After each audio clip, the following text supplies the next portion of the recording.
May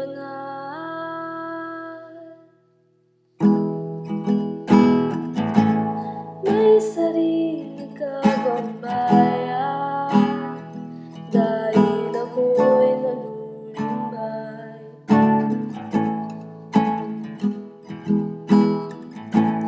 Huwag akong hahanapan ng bayan ko, akin lamang.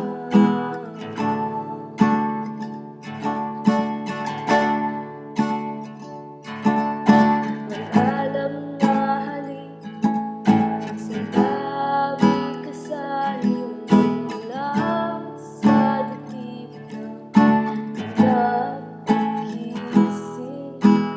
Hanap ng bisig, siya ay abusin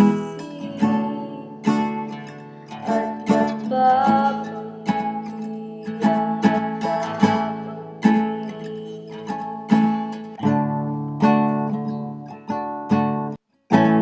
May ina ka bang nagmahal?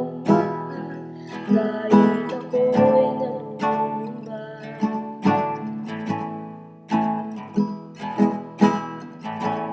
Huwag akong hahanapan, mahal ako, akin lamang.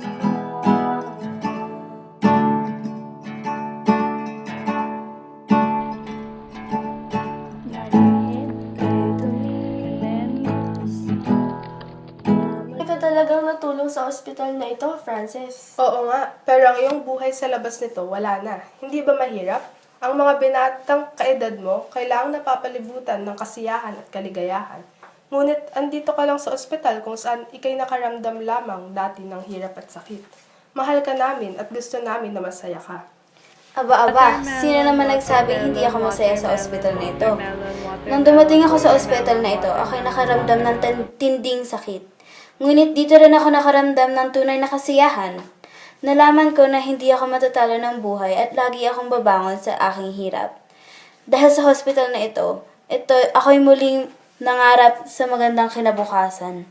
Isang malaking pamilya tayong lahat.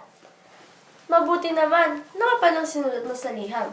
Hindi lang tayo pinabayaan, kundi binigyan din ng bagong lokasyon at gusali. Basta binuhos ko lahat ng galit ko sa liham na yon. Pasok na tayo. Okay, just shake your head. Shake. Ikaw talagang natulong sa ospital na ito, Frances.